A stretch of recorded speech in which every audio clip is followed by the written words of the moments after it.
ਇਹ ਸ਼ੇਰ ਪੱਲੇ ਬੰਨਣ ਵਾਲਾ जी जी जी ਸ਼ੇਰ ਬੜੇ ਨੇ माशाल्लाह ਇਹ ਕਿਹਦਾ ਸ਼ੇਰ ਹੈ ਮੈਨੂੰ ਨਹੀਂ ਪਤਾ अच्छा ਲੇਕਿਨ ਜੋ ਉਹਦੇ ਚ ਮੈਸੇਜ ਹੈ ਤੁਸੀਂ ਆਪ ਸਮਝੋਗੇ ਠੀਕ ਆ ਸ਼ੇਰ ਬੰਨੇ ਪਾਲੇ ਗਿਆ ਤੇ ਬੇੜਾ ਪਾਰ माशाल्लाह ਹਾਂਜੀ ਕਹਿੰਦਾ ਹੈ, ਹੋਰ ਕਰਿਓ ਗੱਲ ਤੇ ਇੱਕ ਇਹ ਜਹਾਂ ਇੱਕ ਉਹ ਜਹਾਂ एक ये जहां एक वो जहां एक वो जहां जी।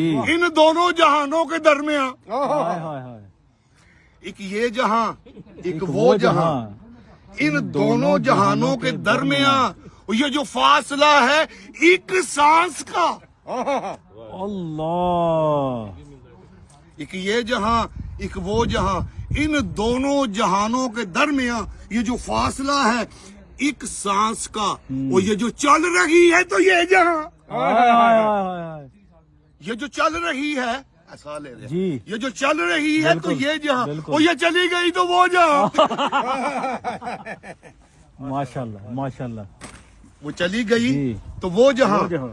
तो आओ फिर इन सांसों की माला में मोती भर दे दरूद के क्या बात अल्लाहु क्या अकबर। बात आओ हाँ जी। फिर इन सांसों की माला में मोती भर दे दरूद के और फिर हो ये जहां या हो वो जहां हाँ जी। साथ में होंगे ताजदारे दो जहां